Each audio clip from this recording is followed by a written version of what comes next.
Kebahagiaan itu lahir saat kita tidak lagi menginginkan kebahagiaan.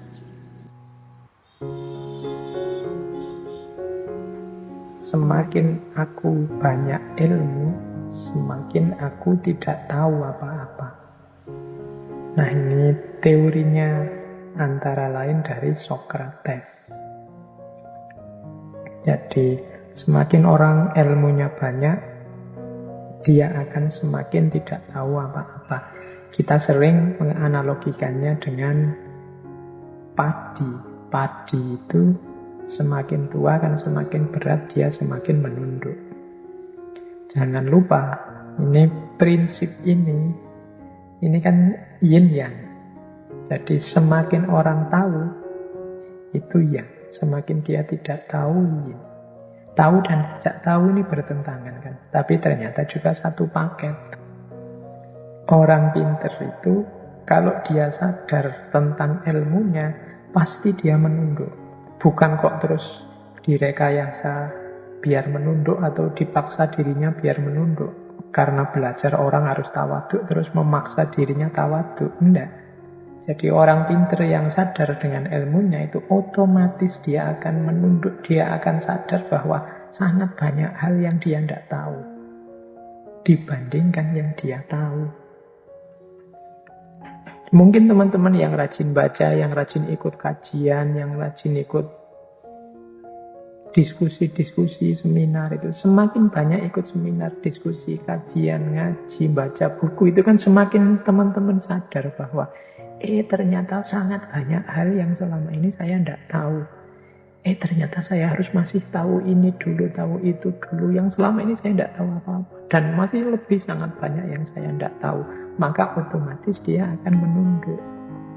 Jadi bukan proses yang dipaksa orang tawaduk menunduk itu, tapi otomatis. Ini menjalankan prinsip yin yang tadi. Semakin orang banyak ilmu, semakin dia tidak tahu apa-apa. Baik, kemudian ini juga prinsip yin yang. Penemuan kebenaran kadang menjadi awal tragedi kemanusiaan. Ini juga unik prinsip ini. Kita ini kan sering mencari kebenaran. Begitu kebenaran ketemu, itu kan harusnya jadi modal untuk membuat hidup ini lebih baik. Hidup ini lebih berkualitas. Tapi seringkali cara kita mengelola kebenaran yang kita temukan itu tidak pas, sehingga kebenaran gandeng dengan kekhilafan kemanusiaan, gandeng dengan tragedi kemanusiaan. Ini seperti yin dan yang. Semakin manusia pinter di akal, seringkali semakin merosot di budi kemanusiaan.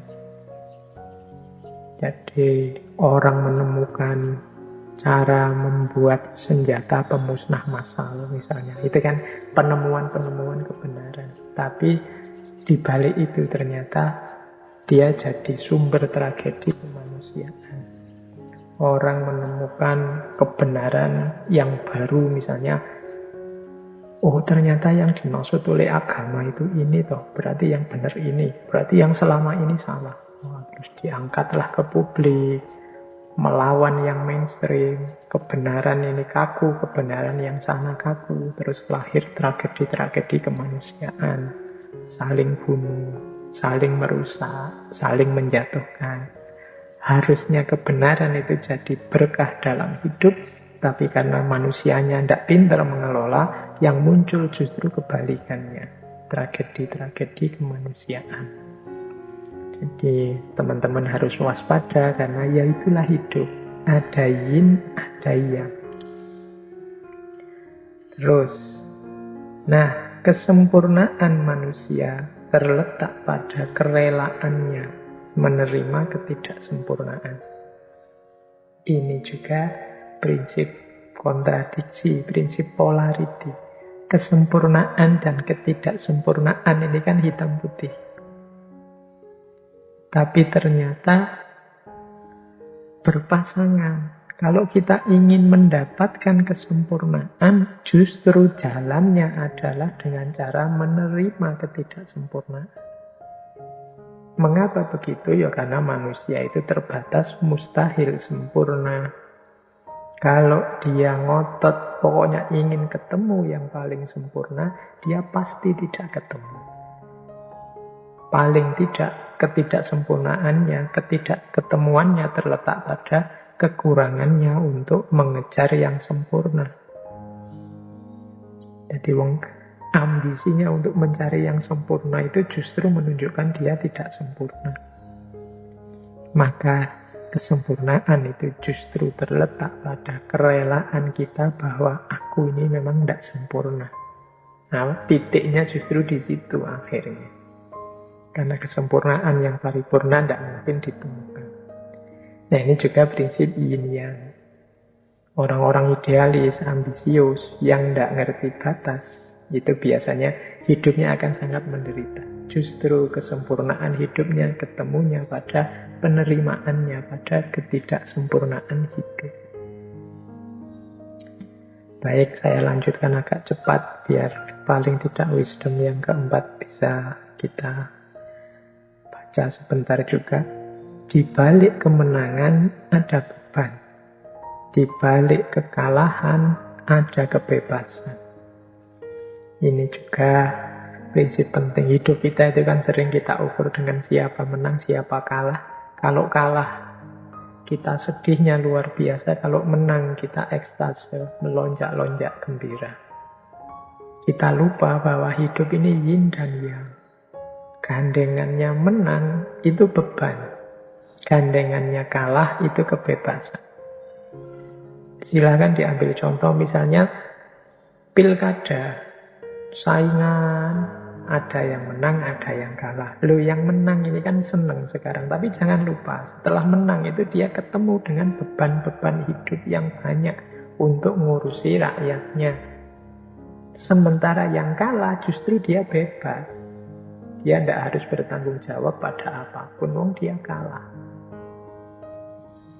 Dulu zaman saya sekolah SD sering ikut acara yang sekarang mulai jarang, cerdas cermat. Semakin saya menang, harus semakin mempersiapkan diri lagi untuk cerdas cermat selanjutnya. Dari level sekolah harus nanti tanding lagi level kecamatan. Kalau level kecamatan menang, tanding lagi level kabupaten dan seterusnya. Di balik kemenangan ada beban. Tapi kalau saya kalah, ya selesai. Bebas, aku bisa main, bisa santai-santai. Jadi di balik kemenangan ada beban, di balik kekalahan ada kebebasan. Yang kalah tidak akan ditanya, tidak akan dimintai pertanggungjawaban, tapi yang menang harus menuntaskan, mempertanggungjawabkan beban yang harus dia sandang. Jadi ini prinsip yin yang juga, teman-teman. Jadi kalau berarti apa? Yo, kalau menang tidak harus jumawa, tidak harus merasa besar, merasa gembira yang berlebihan. Jangan lupa setelah itu ada beban dan tanggung jawab yang harus ditunaikan. Sementara yang kalah, jangan terlalu sedih. Bahkan mungkin kalau melihat bahwa engkau sekarang bebas, itu mungkin alhamdulillah lah, bersyukur. Sekarang tidak ada tanggung jawab lagi, tidak ada beban apa-apa lagi. Sudah terlanjur kalah. Kalian misalnya yang kuliah, lulus tercepat, terbaik, menang kalian. Tapi jangan lupa di balik kemenangan itu ada sudut sisi kebalikannya. Di situ ada beban tanggung jawab. Sementara kalian yang mungkin kuliahnya gagal, kena DO atau dipecat oleh kampusnya, ini kan sebentuk kekalahan. Tapi justru setelah itu kan kamu bebas. Tidak ada lagi dikejar-kejar dosen, tidak ada lagi tugas macam-macam, tidak ada lagi tuntutan macam-macam dari kampusmu. Di balik kekalahan ada kebebasan, yang menang ada beban, dia harus melakukan ini, melakukan itu. Khawatir nanti kalau orang itu kan lulusan terbaik kok kayak gitu. Kamu dulu IP paling tinggi, sekarang kerjaannya cuma itu dan lain sebagainya. Nah, itulah hidup. Maka luaslah, terbukalah. Tidak usah terlalu kaget dengan dinamika-dinamika hidup yang macam-macam tadi. Ternyata di balik yang menang ada beban, di balik kekalahan ada kebebasan. Nah, kita lanjutkan lagi. Sekarang kelompok wisdom yang keempat. Ini saya tidak sangat detail menjelaskan filosofi yin yang ini secara historis. Saya tarik saja langsung ke arah kebijaksanaan, prinsip-prinsip hidup, wisdom. Bagi teman-teman yang ingin membaca lebih detail bagaimana manifestasi yin yang dalam ranah pengobatan atau ranah tenaga dalam atau tata hidup, cara makan, menu, dan macam-macam itu ya. Monggo dijelajah di banyak referensi. Saya mengambil bagian-bagian yang sekiranya lebih universal sifatnya dari prinsip yin yang ini. Baik, kita lanjutkan kelompok wisdom selanjutnya. Kebahagiaan itu lahir saat kita tidak lagi menginginkan kebahagiaan. Ini unik ya, seperti kesempurnaan tadi. Kesempurnaan itu muncul saat kita menerima ketidaksempurnaan. Bahagia juga begitu. Begitu kita tidak mengejar-ngejar kebahagiaan, saat itu juga kita bahagia. Berarti apa? Kita tidak mengejar lagi. Kita menikmati saja apa yang kita nikmati, apa yang kita punya sekarang. Berarti kebahagiaan itu justru ketika tidak dicari, dia datang dalam hidup kita. Tapi ketika kita kejar-kejar, kita cari-cari, menunjukkan justru kita tidak bahagia. Jadi bahagia itu tidak usah menunggu besok, tidak usah diberi parameter macam-macam. Ketika kita beri ukuran macam-macam, justru nanti sebenarnya menunjukkan kita belum atau tidak bahagia. Orang yang merasa tidak bahagia, padahal seharusnya dia sudah bahagia dengan situasi hidupnya saat ini, ya bisa dikatakan dia ini tidak bersyukur. Hari ini mungkin kita banyak sekali kesulitan-kesulitan karena bencana, karena macam-macam. Maka kita punya mimpi-mimpi. Wah, seandainya bencana ini selesai, aku akan bahagia. Seandainya banjir ini surut, aku akan bahagia. Jadi masih nunggu besok. Nanti banjirnya surut, kita punya target lagi. Wah, ini kalau ada yang bantu bersih-bersih rumah setelah banjir ini, wah, aku lebih bahagia lagi. Nanti begitu bersih-bersih selesai, nanti ada meja kursinya yang rusak, perabotannya rusak. Wah, ini seandainya punya uang untuk beli perabotan yang baru, aku akan bahagia. Perabotannya ada, nanti keinginannya nambah lagi. Terus kalian mengejar kebahagiaan, tidak sempat bersyukur, tidak sempat menikmati hidup. Kebahagiaan dan menikmati hidup itu bisa sejak sekarang kita rasakan. Sejak sekarang kita nikmati di level kita masing-masing. Jadi mungkin ada teman-teman sebagian sekarang yang di tenda-tenda, di pengungsian. Ada sangat banyak kesulitan, saya tahu. Tapi bukan berarti itu alasan untuk kita tidak bahagia. Banyak sudut-sudut, banyak titik-titik yang bisa kita syukuri. Misalnya sedikit mendapat bantuan. Mungkin bukan besarnya bantuan, tapi nilai kepeduliannya. Alhamdulillah masih ada saudara-saudaraku yang peduli padaku. Saya kira kemarin aku ini orang yang tidak penting, ternyata banyak juga yang bantu. Seluruh Indonesia bantuan mengalir. Jadi ini hal-hal yang perlu disyukuri. Kemarin sama tetangga aku itu tidak saling kenal, tidak saling sapa, jarang sekali bertemu. Sekarang di pengungsian bisa bareng-bareng saling bertukar rasa, saling menjalin keakraban dan lain sebagainya. Jadi ya meskipun tetap berjuang untuk memperbaiki situasi, tapi bukan alasan untuk tidak bahagia. Karena kebahagiaan itu terjadi saat kita tidak lagi menginginkan kebahagiaan. Kemudian prinsip yin yang juga ada prinsip untuk menghindari rasa sakit. Banyak orang yang merasakan sakit. Ya saya ilustrasikan sebentar saja ya, karena waktunya mau habis. Misalnya karena kita salah pola hidup kita selama ini, akhirnya kolesterol kita naik. Akhirnya kita tidak makan makanan-makanan yang mengandung kolesterol. Nah ini kan siksaan, rasa sakit. Tapi kita lakukan justru untuk menghindari rasa sakit yang lain, yang lebih besar, yang lebih fatal. Untuk menghindari terpaan virus corona, kita membatasi hidup di dalam rumah. Ini kan menyakitkan. Tidak bisa keluar-keluar. Tapi dengan itu kita terhindar dari sakit yang lebih fatal. Nah, terus prinsip, semoga itu sudah bisa ditangkap nih. Jadi untuk menghindari rasa sakit, banyak yang merasakan sakit. Vaksin itu ya menyakitkan sebenarnya, wong disuntik. Apalagi bagi yang tidak berani suntik, itu mengerikan. Tapi ya harus mau sakit, biar terhindar dari rasa sakit yang lebih besar. Nyapu di rumah itu kan sakit, capek. Tapi dengan kita rajin nyapu-nyapu, bersih-bersih di rumah, penyakit yang lebih besar, lebih fatal bisa terhindar. Nah, ini yin dan yang. Jadi untuk menghindari sakit justru melalui jalan merasakan sakit. Nah, terakhir, saya ambil terakhir saja ya. Nanti beberapa quotes kita skip, kapan-kapan kalau ada waktu kita lanjutkan lagi. Semakin kita mengontrol orang dengan ketat, semakin situasinya akan kacau.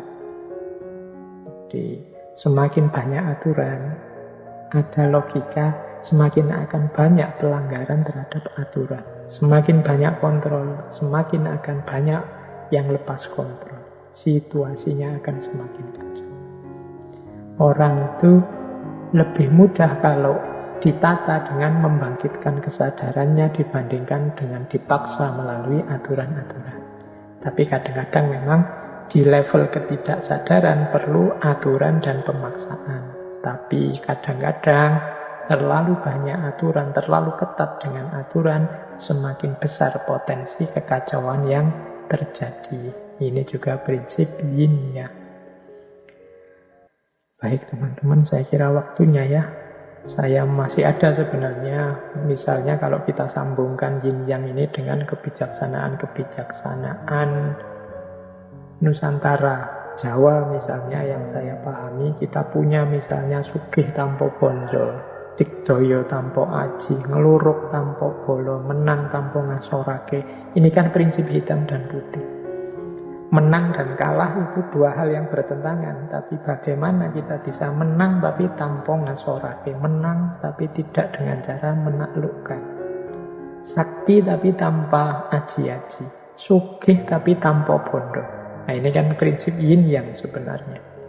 Atau orang Jawa yang bilang, wani ngalah itu luhur wekasane. Orang yang mengalah itu justru dia akan yang naik dan mulia. Nah ini prinsip yang perlu dijelaskan panjang lebar.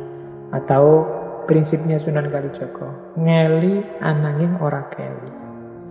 Jadi ikut arus tapi tidak hanyut. Nah ini bagi saya tetap semacam yin ya. Atau yang populer sekali, ngunu ya ngunu, ning ojo ngunu. Jadi kalau dalam khazanah Jawa juga berhubungan dengan ini. Ngunu tapi jangan begitu. Dan lain sebagainya masih banyak. Minggu depan coba kita gali yang khazanah Jawa, tapi tidak lewat yin yang, kita gali lewat falsafah Cokro Manggilingan. Baik, terakhir, sangat akhir, sebagaimana kemarin The Law of Attraction, saya cuplikkan sedikit ayat yang mungkin relevan, juga hadis. Untuk yang yin yang ini mungkin teman-teman bisa misalnya surat Yasin ayat 36. Subhanalladzi khalaqal azwaja kullaha mimma tumbitul ardu wa min anfusihim wa mimma la ya'lamun.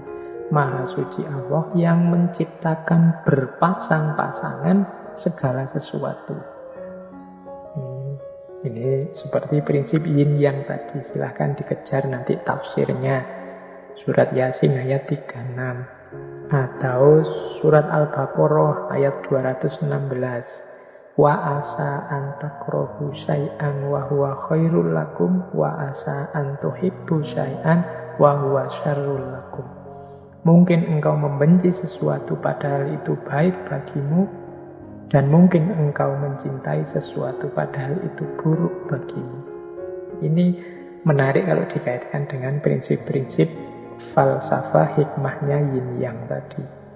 Atau surat Al-Qasas ayat 77. Wabtaghi fima atakawwahud darul akhirata walatan sanasibaka minad dunya. Dan carilah yang diberikan oleh Allah padamu, yaitu rumah akhirat, tapi juga jangan lupakan nasibmu di dunia. Ini juga dunia akhirat.